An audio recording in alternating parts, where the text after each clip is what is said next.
영국의 역사상 가장 위대한 설교자라고 하는 스폴전 목사님이 계십니다. 이분의 설교가 너무 강력하기 때문에 한 2만 명 가까이씩 예배를 드리다가 큰 곳에서 너무나 성령의 강렬한 뜨거움을 느끼면서 사람들이 못 견딜 거예요. 너무 더우니까 불이야 그런 거예요. 불났다는 거예요. 너무너무 뜨거우니까 성령의 역사가. 그래서 사람들이 옆에서 불이야 하는 소리를 듣고 막 놀라가 움직이다가 그 스폴전 목사님이 평생에 가장 가슴 아파하는 사건이 일어나죠. 거기서 사람이 밟혀가 죽게 되는 거예요. 그 예배가 그렇겠다는 거예요. 이 설교자인 이 스폴전 목사님이 어느 날 이 마을에서 아주 이렇게 개구장이 짓궂은 아이 한 명이 새를 잡아가지고 박스에다 넣어놓고 막대기로 갖고 새를 갖고 막 이렇게 날개가 달린 새는 그 괴롭힘을 당하지 않기 위해 좁은 박스에서 요리조리 막 날아다니면서 이렇게 있는데 그걸 본 스폴전 목사님이 아이에게 물었습니다. 얘야, 너 이것을 결국 어떻게 할 거니? 새를 살려줄 거냐고 물어본 거지요. 그러니까 하는 얘기가 가지고 놀다가 마지막에는 죽일 거예요. 괴롭히다가 죽이겠대요. 얘를 이렇게 괴롭히다 끝까지 죽을 때까지 괴롭히겠대요. 그래서 이 목사님이 주머니에 동전 2개를 그 잡아내가지고 주면서 유혹을 했습니다. 요거 2파운드인데 이 돈 받고 너 새 저거 나한테 팔지 않겠니? 그 아이가 그 돈은 꽤 괜찮은 큰 돈인데 아니 그 뭐 새를 밖에 가서 살려면 작은 돈이면 줘도 사는데 2풀랑이나 주면서 그걸 나에게 팔아라니까 얘 입장에서는 과자도 사 먹을 수 있고 뭐 너무 좋은 거예요. 그래서 2풀량을 받고 그 새를 넘겨줬어요.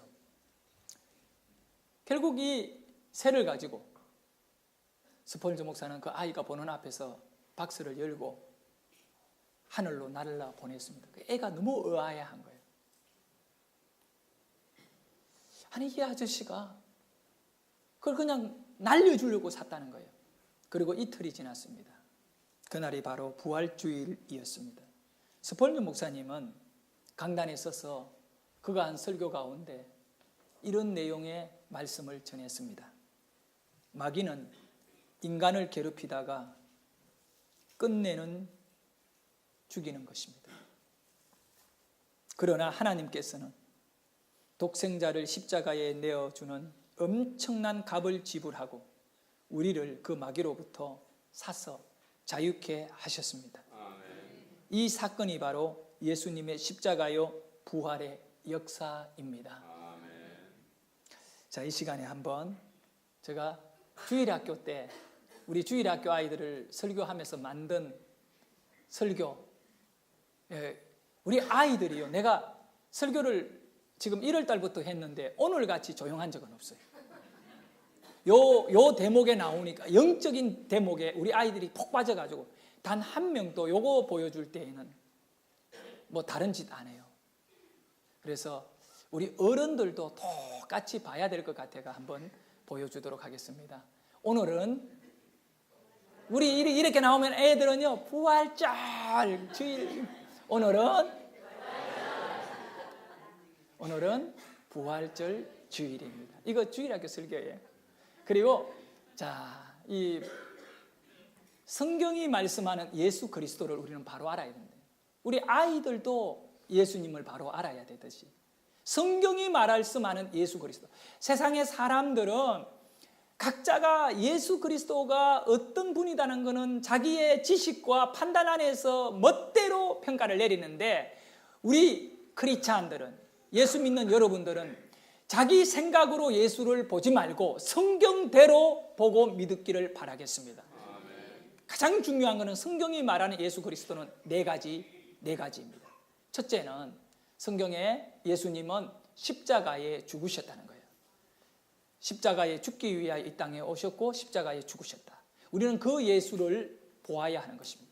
두 번째는 이 십자가에 죽으신 예수 그리스도는 죽음에서 부활하셨습니다. 그래, 살아나신 예수님을 성경은 말씀하고 있습니다. 그리고 세 번째는 뭐냐 하면 이 살아나신 예수님은 오래오래 잘 먹고 잘 살았다라고 하는 이야기로 끝나는 것이 아니라 하늘로 승천해 가셨다라고 하는 것입니다. 그건 성경이 우리에게 예수님의 승천을 분명히 이야기하고, 그 다음 네 번째입니다. 하늘에 승천하여 가신 그 예수님은 바로 때가 되면 심판주로 다시 이 땅에 재림하여 오실 예수 그리스도. 이것이 성경이 말하는 가장 중요한 네 가지의 예수 그리스도예요. 재림하여 오실 예수 그리스도. 그분이 오셔서 의에 대하여 진리에 대하여 반드시 심판하실 것입니다. 자, 그러면 성경은 정확하게 이루어진다. 이걸 여러분 믿습니까? 원래 이거는 이렇게 안 해요. 이렇게 해야 돼요. 이렇게 해서 딱 보여주면 예, 한목에 막 떴는데 이거 지금 약간 핀다가 안 맞아요. 자, 다음 거 보도록 하겠습니다. 그러면 예수님의 십자가 죽음을 우리 한번 생각해 보죠. 예수님의 십자가 죽음. 이 왜 소리가 안 날까요? 이거 원래 소리가 나야 되는데. 예, 예수님의 십자가 죽음. 다시 애들이 주목하는 거예요. 자, 여기서 한번 보십시오. 로마의 군인들이 또 주위의 사람들이 뒤에서 따르면서 조롱하면서, 저게 군인 한 명은요 뒤에서 야, 네가 예수냐? 뭐 그러면서 조롱하면서 막 낄낄거리면서, 그런 우리 예수님은 우리를 위하여 이 고통을 당하시고 매를 맞으시고 지금 십자가를 짊어지고 가고 계셔요. 골고다 언덕으로 가고 계시는데, 그 예수님은 우리 죄를 대신해 죽으셨다는 거예요. 그리고 이 예수님은 결국 저렇게 십자가에 매달려 가지고 아침 9시에 십자가에 달려 가지고 오후 3시까지 6시간 동안 그 이 십자가 위에서 피를 흘리시며 이제 죽게 되는 것입니다. 이 예수님의 죽음 이후에 아리마대 사람 요셉이 자기가 만든 이 엄청 비싼 무덤을요, 어쩌면 사람 집값보다 더 비싼 돌로 판 그 무덤을 예수님에게, 새 무덤을 예수님에게 이렇게 장례할 수 있도록 헌납을 하게 됩니다. 그 무덤에 예수님이 들어가셨어요. 자, 우리 예수님께서 그 무덤에 이렇게 장사 지낸 바 되었죠. 그 옆구리에는 창자국이 있고 그 심장은 이미 터져버렸는 상태였습니다. 모든 피와 물이 흘러내렸습니다. 우리 예수님의 이 가슴을 보십시오. 누구를 위하여 찢기셨는가? 자, 우리 예수님의 가슴과 손과 발에는 흔적이 있다는 것입니다. 자, 보십시오. 예수님의 손 아닙니까? 이렇게 못자국이 있고요. 예수님의 발은 또 이렇게 못자국이 있다는 거예요. 이것을 제자들에게 보이시면서 안 믿는 자 되지 말고 이걸 만져보고 믿어라. 뭘 믿었냐면 부활을 믿어라. 심지어 제자들까지도 부활을 안 믿었어요. 우리 죽음을 이기시고 부활하신 예수님, 이 예수님은 이제 드디어 저 무덤에서 나오셨어요. 이래 나오셔가지고 저와 여러분에게 생명으로 오신 거예요. 우리는 오늘 예배하면 이 예수님을 만나야 돼요. 그리고 이 예수님은 승천하셨다 했잖아요. 다시 재림하여 우리에게 오실 겁니다. 그분을 여러분은 기다리셔야 된다. 네. 그 다음에 이제 몇 가지를 좀 살펴보도록 하겠습니다. 부활은 성경의 정확한 성취이다. 우리가 이 성경을 중심으로 모든 걸 봐야 되거든요. 왜냐하면 성경은 진리이기 때문에. 그래서 고린도전서 15장 3절과 4절의 말씀은 이렇게 기록하고 있습니다. 우리 같이 읽겠습니다. 내가 받은 것을 먼저 너희에게 전하였노니 이는 성경대로 그리스도께서 우리 죄를 위하여 죽으시고, 뭐대로? 성경대로 죽은 거지. 운이 없고 재수 없어서 잡혀 죽은 거 아니에요. 그리고 장로들이나 로마의 그 군인들이 빌라도가 악해가지고 죽은 것도 아니고 성경대로 죽으셨다. 아, 이거 왜 없어졌구나 갑자기.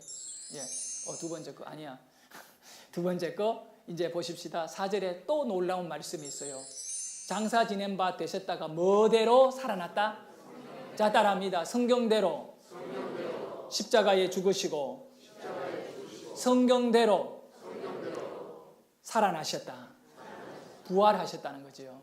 이 성경대로가 중요한 거죠. 요한복음 11장 25절에서 우리 예수님이 하신 말씀 우리 크게 읽습니다. 예수께서 이르시되 나는 부활이요 생명이니 나를 믿는 자는 죽어도 살겠고 라고 말씀하셨습니다. 여러분은 죽어도 삽니다. 왜냐하면 예수님을 믿기 때문입니다. 주일학교 설교 끝났습니다. 예, 정말 우리는 성경대로 죽으셨고 성경대로 살아나신 그 부활의 주님을 이 아침에 깊이 있게 우리 신앙 안에서 발견할 수 있기를 소원합니다. 우리 예수님은요, 단 한 권의 책을 쓰신 적도 없습니다. 그리고 어떤 하나의 집을 지어가지고 그 집을 중심으로 이것이 신전이다, 이것이 뭐 건물이다, 여기에서 모여라 이런 적도 없고, 그런데 어떻게 오늘 이 땅에 수억의 인구들이 예수님을 믿고 있느냐 말입니다. 지금 2000년이 지났는데도 그 예수를 믿고 있습니까? 원인은요, 그분이 딱 하나 있기 때문입니다. 부활하셨기 때문에 우리가 이 자리에 앉아 있는 것입니다. 아멘. 우리의 신앙의 절대적 이 생명은 예수 부활입니다. 아멘. 1884년 갑신정변이 이 땅에 일어났습니다. 조선의 정세는 당시 엄청난 혼란 속에 풍전등화와 같은 그런 가운데 있었습니다. 세계 열강들은 제국주의 평창을 해가고 있었고, 이 조선을 바라보는 시각은 가난하고 소망이 없는 나라, 누구나 먼저 갖다 먹으면 임자인 나라의 왕은 있었지만 그 왕은 전혀 왕의 구실을 하지 못하였고, 백성들은 있었지만 자기 나라를 지킬 힘이 전혀 없는 백성들이었습니다. 모두가 절망하였습니다. 그럴 때에 우리 스스로 힘으로 이 나라를 일으켜 세운 것이 아니라 머나먼 이역만리 밖에 있는 미국의 두 젊은이였습니다. 이 두 젊은이는 조선에 대하여 연구하기 시작했습니다. 그리고 그들은 생각했습니다. 조선이 소망이 없고 가난하고 희망이 없는 땅이기 때문에 오히려 그들은 더 절실히 복음에 대하여 반응할 것이라고 믿었던 것입니다. 그들이 이 조선 땅에 들어온다는 것은 순교를 각오하지 아니하면 불가능한 일이었습니다. 20대에 이 언더우드 같은 분들, 명문대학을 졸업하고 아펜젤레 탁월한 명문대학을 졸업한 인물들이, 그들이 이 조선 땅을 향하여 희망을 가지고 들어왔습니다. 1885년 4월 5일이었어요. 오늘이 2015년 4월 5일입니다. 그들이 이 땅에 들어온 지가 딱 130년째 되는 해입니다. 130년째 됩니다. 이승만 대통령이 태어난 지가 130년째 되는 해입니다.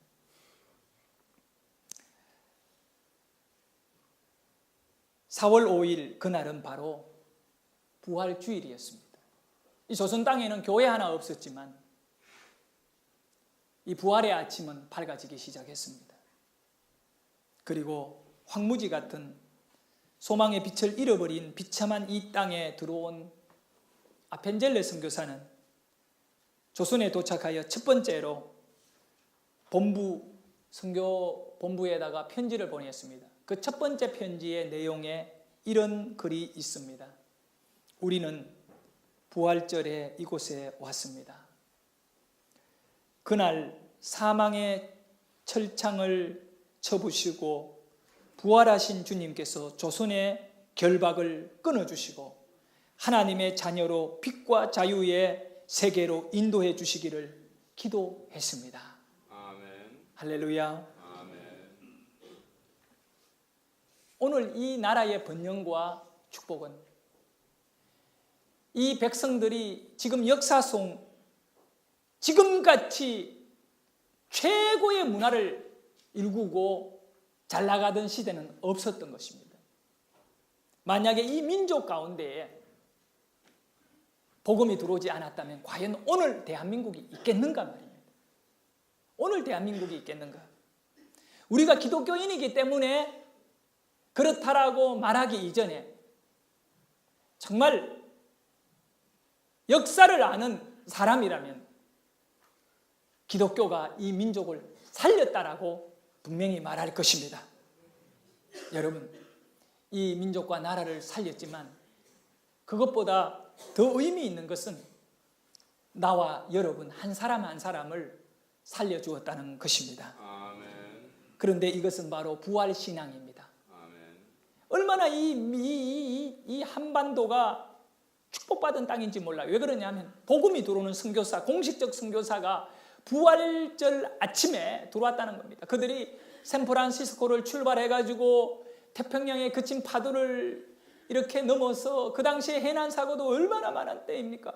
그리고 요코하마에 입항했다가 그 요코하마에 들어가니 하나님은요 이수정이라는 사람을 딱 준비해놨어요. 조선인인데 그분이 그 일본에서 복음을 접하고 이 복음 농업기술 배우러 갔던 이수정이가 농업기술이 아니라 우리나라는 농사를 잘 지어 부자 되고 농사를 잘 지어 가난을 해결할 것이 아니라 바로 예수를 믿어야 우리 민족의 문제를 해결한다.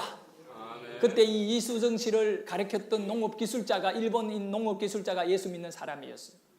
그래서 이분에게 복음을 가르치고 결국 이 이수정이가 선교사를 만나서 일본에서 몇 년 동안 자기가 고민을 하면서 어떻게 하느냐 하면 이 누가복음을 손수 번역을 하는 거예요. 누가복음을 이 한국말로 이 한글로 번역하는 거예요. 이 조선 사람들이 한문 잘 모르잖아요. 그러니까 이 우리 한글로 누가복음 전체를 번역해서 몇백 부를 다 이렇게 등사를 하겠죠. 그 당시에는 이렇게 인쇄를 해가지고 갖고 있다가 딱 요코하마항에 입항한 이 바로 언더우드와 아펜젤러 선교사를 만났을 때 조선으로 가는 배다고 하니까 이거를 우리 민족에게 가서 좀 나눠주세요. 이 하나님의 이 엄청난 역사예요. 그들이 조선으로 된 누가복음을 갖고 제물포항에 들어와 가지고 그 배가 딱 접안한 그날 아침에 이렇게 육지를 밟는데 그 하선이라죠. 하선하는 그날이 바로 1885년 4월 5일 오늘 2015년 4월 5일 130년째 되는 날입니다. 할렐루야. 여러분 전 세계적으로 복음이 들어가서 130년 만에 나라가 이렇게 바뀌어진 나라가 어디에 있겠습니까?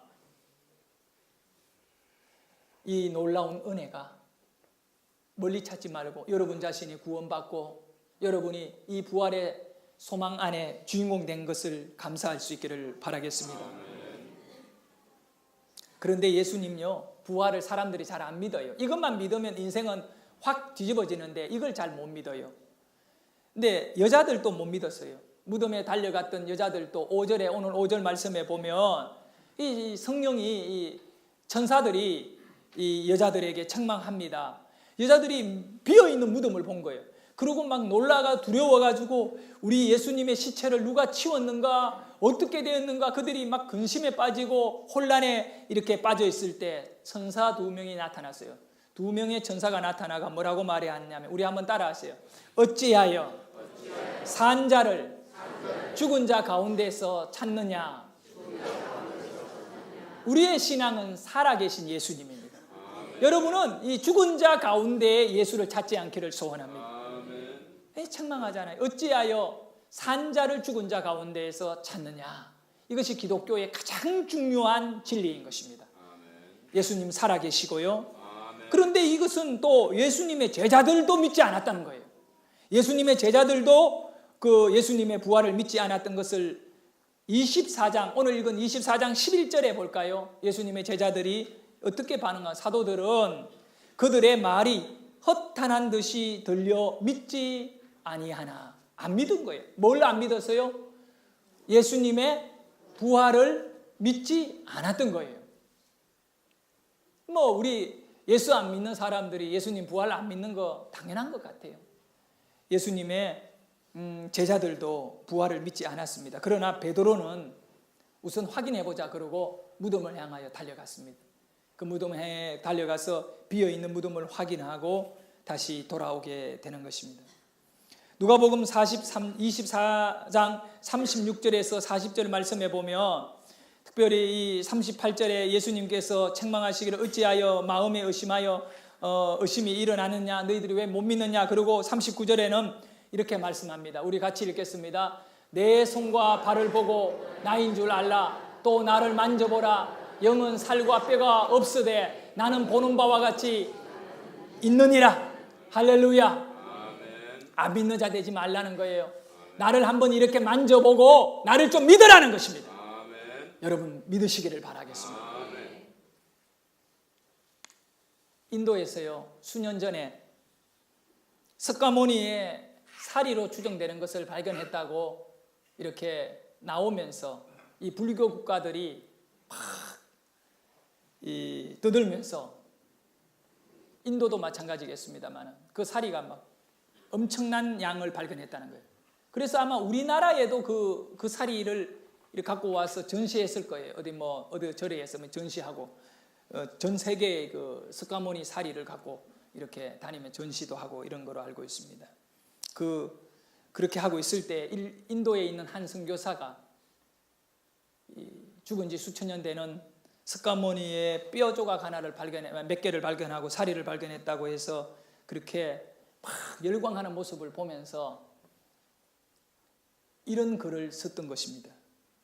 만약 예수 그리스도의 뼈 한 개라도 발견할 수 있다면 기독교는 산산이 깨어지고 말 것이다. 그런데 이들은 자신들이 숨기는 신적 존재의 뼈를 가지고 열광하고 있으니 너무 안타깝구나. 여러분, 기독교는 불교처럼 죽은 자를 믿는 것이 아닙니다. 기독교는 영원히 살아계시는 전능하신 하나님을 믿는 종교입니다.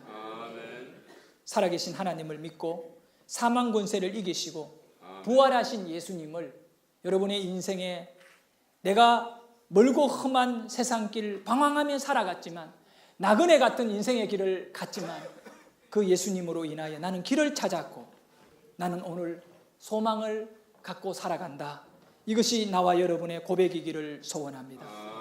이 시간에 우리 같이 한번 찬양하기를 원합니다. 주 찬양하네.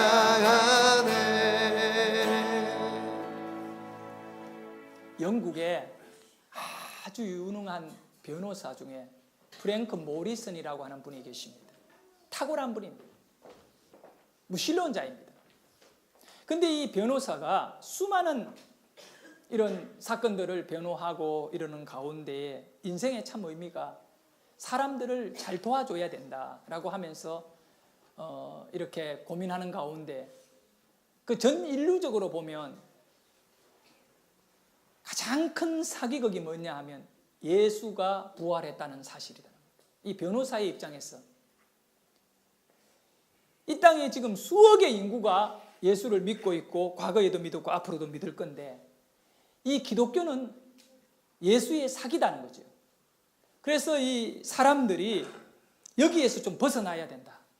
이것이 자기가 변호사 일을 하면서 몇몇 사건을 풀어주는, 해결해주고 도와주는 것보다 더 의미 있다 생각하고 자신의 있는 돈을 투자해가지고 연구원들을 써서 자료를 모으고 그렇게 해서 기독교가 거짓이라는 것을 좀 밝히고 싶었던 겁니다. 프랭크 모리슨이 수년간 연구를 했습니다. 이분이 아주 핵심을 잘 잡았어요. 뭐냐 하면 예수의 부활이 거짓이라는 것만 증명만 해버리면 기독교는 무너지는 거예요. 맞는 얘기거든요. 그래서 연구를 하다가 수년째 된 가운데 그가 쓴 책이 바로 Who Moved the Stone? 누가 이 돌을, 그 돌을 움직였느냐. 이제 누가 돌을 옮겼느냐. 우리나라에도 이 책이 번역됐어요. 외국에서는 굉장히 인기 있는 책인데 이 책을 쓰게 되었습니다. 놀라운 사실은 이 책은 이 플랭크 모리슨이 의도한 첫 번째 뜻과는 완전히 반대의 책을 쓰게 됐는데